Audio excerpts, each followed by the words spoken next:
ብፁዕ አቡነ ማትያስ የት ናቸው?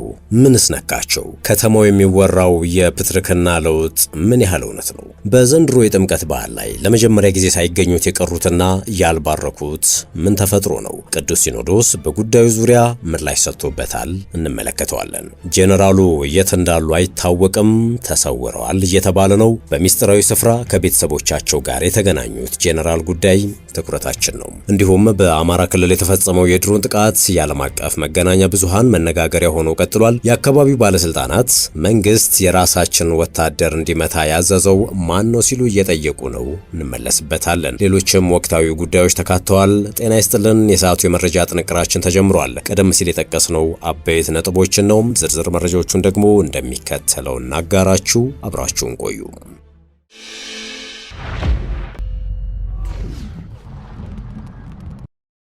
ወደ ቀዳሚ ጉዳያችን አመራን። ብፁዕ አቡነ ማትያስ የት ናቸው?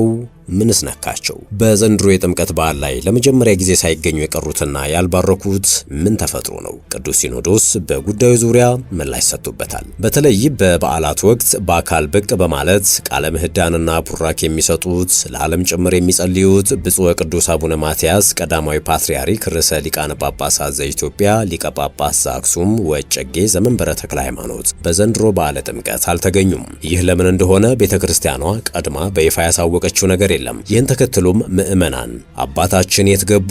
ቡራኪያቸውን እየጠበቅን ነበር። ምን ሆነው ነው? ለምን በግልጽ አይነገረንም? የሚል ጭንቀት አዘል ጥያቄ በስፋት እያቀረቡ ናቸው።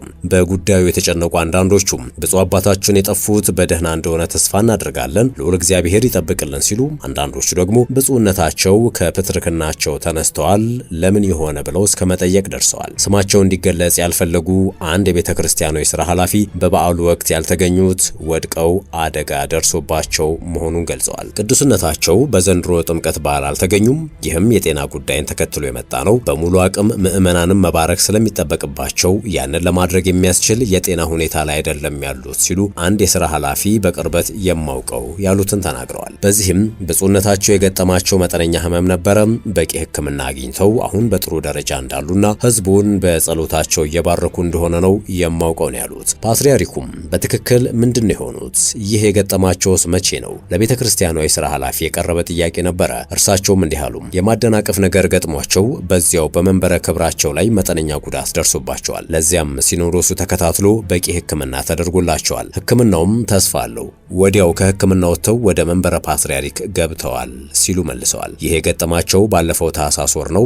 በልደትም ወጥተው ባርከውን የተመለሱት የቅዱስ ሲኖዶስ ዋና ጸሐፊ ብፁዕ አቡነ ዲዮስቆሮስ ናቸው። የቅዱስነታቸውን ቃል በንባብ ያሰሙት እንጂ ቡራኬውንም የሰጡት ቅዱስነታቸው ናቸው። ከቀን ወደ ቀን ጤንነታቸው ጥሩ እየሆነ ነው ሲሉም አክለዋል። በመጪው የካቲት 24 በዓለ ሲመታቸው ነው። እንደ እግዚአብሔር ፈቃድ እዚያም ላይ እንደሚገኙ ተስፋ እናደርጋለን ያሉት የመረጃ ምንጩ እርሳቸው ለዓለም እንደሚጸልዩት ሁሉ ሕዝቡም ለጤንነታቸው በጸሎቱ ሊያስባቸው እንደሚገባ፣ የቅዱስነታቸው መቆየት ለኢትዮጵያም ለቤተ ክርስቲያንም ትልቅ ትርጉም እንዳለው ገልጸዋል። ከዚህ በዘለለ ቅዱስነታቸው በዘንድሮ የጥምቀት በዓል ያልተገኙት የፕትርክና ለውጥ ስላለ ነው በሚል የሚናፈስ መረጃ አለ። ይህ ፈጽሞ ውሸት ነው ያሉት። ቅዱስነታቸው በመንበረ ክብራቸው ነው ያሉት።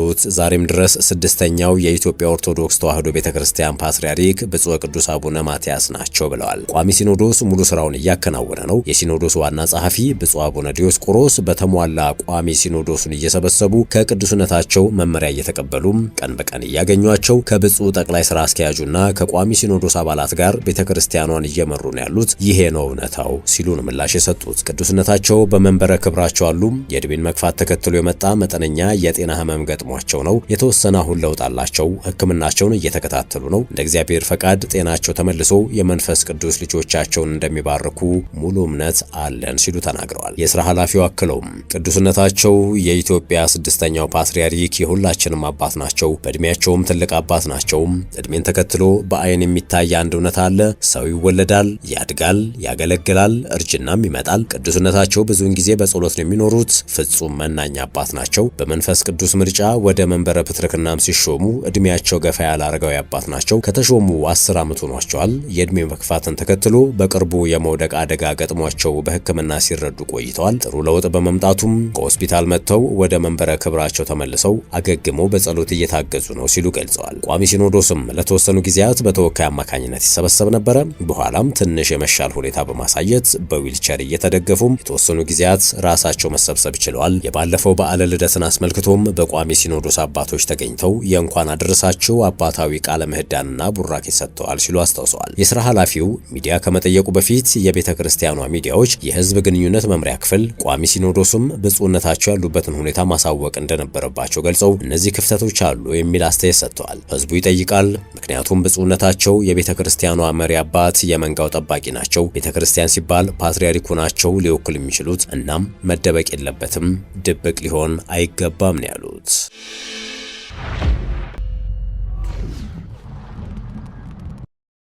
ጥንቅራችን እንደቀጠለ ነው። በአማራ ክልል የተፈጸመው የድሮን ጥቃት የዓለም አቀፍ መገናኛ ብዙሃን መነጋገሪያ ሆኖ ቀጥሏል። የፈረንሳይ የዜና አገልግሎት በአማራ ክልል በተፈጸሙ ከ70 በላይ የድሮን ጥቃቶች ቢያንስ 669 ሰዎች መገደላቸውን ዘግቧል። የዜና ወኪሉ የአካባቢውን አንድ ነርስና ባለስልጣን ጠቅሶ እንደዘገበው የኢትዮጵያ መንግስት ኃይሎች በአማራ ክልል ቁጥራቸው 40 የሚደርስ የራሳቸው ወገን የሆኑ ሚሊሻዎችን በድሮን ጥቃት ህይወታቸው አልፏል። በየጊዜው በክልሉ በሰው አልባ አውሮፕላኖች ጥቃት እንደሚፈጽም የሚነገርለት ጦሩም ባለፈው ጥር 15 ቀን 2018 ዓመተ ምህረት በዋግ ኽምራ አካባቢ በተፈጸመው ጥቃት የመንግስት ደጋፊዎች የሚገኙበትን ካምፕ መጥቷል ሲሉ ማንነታቸው እንዲገለጽ ያልፈለጉ የአካባቢው ባለስልጣን ለፈረንሳይ ዜና አገልግሎት በስልክ ተናግረዋል። ጥቃቱ ከመፈጸሙ በፊት ምንም እንኳን ድሮኑ በካምፑ ላይ ቢያንዣብብም ጦሩ በማግስቱ የተፈጸመው ጥቃት ስህተት መሆኑን ለአካባቢው ባለስልጣናት እንደገለጸ ስማቸው እንዳይጠቀስ የጠየቁት ኃላፊ ጨምረው ገልጸዋል። ወዲያውኑ ጭስና እሳት አየው፣ ወደ ስፍራውም ሮጬ ሄድኩ። የሞቱ ሰዎች አካላት እንዲሁም የቆሰሉ ሰዎች በህመም ሲሰቃዩ ተመለከትኩ በማለት ባለስልጣኑ አስረድተዋል። ባለስልጣኑም 36 ሰዎች ወዲያውኑ መገደላቸውን እንዲሁም 2 ተጨማሪ ሰዎችም ሆስፒታል ውስጥ መሞታቸውንም ተናግረዋል። አበባው ዝናቡ የተባሉ የሕክምና ባለሙያ የተገደሉት ሰዎች ቁጥር ከ40 በላይ እንደሆነ መናገራቸውን የፈረንሳይ ዜና አገልግሎት ዘግቧል። ባለስልጣኑ ላለፉት 6 ዓመታት መንግስትን ከጥቃት ለመከላከል ከቤተሰቦቻቸውና ከሚወዷቸው ርቀው በበረሃና በዱር ሸንተረሩ ሲዋጉ የቆዩ የሚሊሻ አባላት መኖሪያ መሆኑ የሚታወቅ ካምፕ በእኛ ኃይሎች እንዴት ጥቃት ደረሰበት ሲሉ ይጠይቃሉ። አንድ የጦሩ ቃል አቀባይ ስለደረሰው ጥቃት ምንም መረጃ እንዳልደረሳቸው ለዜና አገልግሎቱ ተናግረዋል። በአማራ ክልል የመንግስት የጸጥታ አስከባሪዎችና የፋኖ ታጣቂዎች ከሚያዝያ 2015 ዓ.ም አንስቶ ውጊያ ውስጥ መቆየታቸው ይታወቃል። በዓለም ዙሪያ የሚካሄዱ ግጭቶችን የሚመዘግበው አክሌድ የተሰኘ ገለልተኛ ተቋም ከጎርጎሮሳዊ 2023 አንስቶ በአማራ ክልል በተፈጸሙ ከ70 በላይ የድሮን ጥቃቶች ቢያንስ 669 ሰዎች መገደላቸውን አስታውቋል።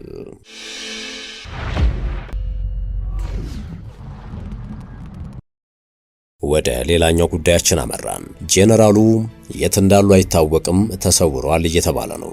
ምስጢራዊ ስፍራ ከቤተሰቦቻቸው ጋር የተገናኙት ጄኔራል ጉዳይ ከህወሓት የሰራዊት አዛዦች መካከል አንዱ የሆኑትና በቅርቡ የታሰሩት ብርጋዴር ጄኔራል ጉሽ ገብረ ለእስር ከተዳረጉ በኋላ የትና በምን ሁኔታ ውስጥ እንዳሉ መረጃ የለንም ሲሉ ቤተሰቦቻቸው ገልጸው ነበረ። ነገር ግን ትላንት አመሻሽ ላይ ለጥቂት ደቂቃዎች ከቤተሰቦቻቸው ጋር እንዲገናኙ ተደርገዋል። የጄኔራል ጉሽ ገብረ ወንድም የሆኑት ይብራህ ገብረ ወንድሜ ከታሰረበት ቀን ጀምሮ የት እንደሚገኝና በምን ሁኔታ ውስጥ እንዳለ አላውቅም ሲሉ ለዜና ምንጮች መግለጻቸውን ተከትሎ ነው ጄኔራሉ ከቤተሰቦቻቸው ጋር ለጥቂት ደቂቃዎች እንዲተያዩ የተደረገው። ለጉዳዩ ቅርብ የሆኑ ምንጮች እንደገለጹት ጄኔራል ጉሽ ቤተሰቦቻቸውን ያገኙት ላለፉት 4 ቀናት በታሰሩበት ስፍራ ላይ አይደለም። ከዚያ ይልቅ መቀለ ወደሚገኝ የሰራዊት አዛዦች ማስተባበሪያ ቢሮ ተወስደው ነው ቤተሰቦቻቸውን እንዲያገኙ የተደረገው። ከየትኛው እስር ቤት ቤተሰቦቻቸውን ወዳገኙበት ቢሮ እንደተወሰዱ ግን የሚያውቅ ሰው እንደሌለ ተነግሯል። በህወሓት ጦር የሰሜን ምስራቅ ግንባር ስር ከሚገኙ አርሚዎች መካከል አርሚ 15 የተባለ አደረጃጀት አዛዥ የነበሩትና የቀድሞ ፕሬዝዳንት ጌታቸው ረዳ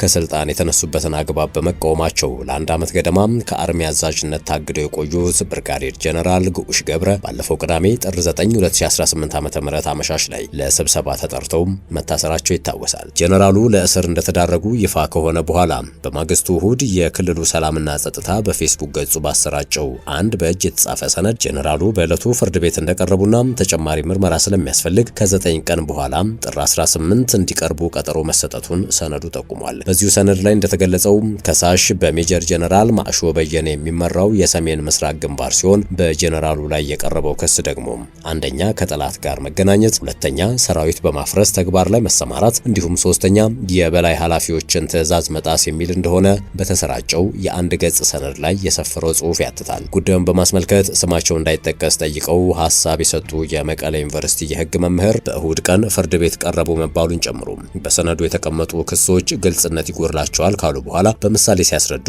ከየትኛው ጠላት ጋር እንደተገናኙ ክሱ ላይ በግልጽ አልተቀመጠም። ከሱ በተጨማሪ ደግሞ ለአንድ ዓመት ገደማ ከስራ ታግደው እንደቆዩ እየታወቀ የበላይ ትዕዛዝ ባለማክበርም ሆነ ሰራዊትን በማፍረስ ተግባር ላይ እንዴት ሊከሰሱ ይችላሉ ሲሉ ይጠይቃሉ። ይህ በእንዲህ እንዳለ በተመሳሳይ ሁኔታ ከቀናት በፊት ለእስር የተዳረገው የህወሓቱ አክቲቪስት ብርሃነ ገብረ ጊዮርጊስ ወይንም ፍልአተ ተስፋይ የት እንደታሰረ አለመታወቁ በማህበራዊ ሚዲያ አንቂዎች ዘንድ የህግና የመሰረታዊ ሰብአዊ መብት ጥያቄ አስነስቷል። የህወሓትና የሻዕቢያ አንደበት እንደሆነ የሚነገርለት ግለሰቡ ግን የትግራይና የኤርትራ ህዝብ የህዝብ ለህዝብ ግንኙነት ነው ሲል የሚጠራው ወይም ጽምዶ መስራች የሆነው ብርሃነ የት እንደታሰረ ካለመታወቁ በተጨማሪ እስካሁን ፍርድ ቤት እንዲቀርብ አለመደረጉም መነጋገሪያ ሆኗል።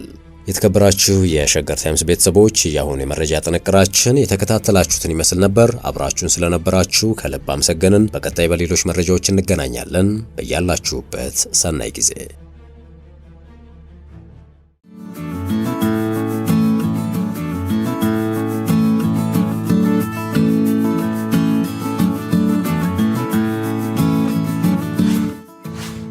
ሸገር ታይምስ ሚዲያን ሰብስክራይብ በማድረግና ደወሉን በመጫን ይከተሉን።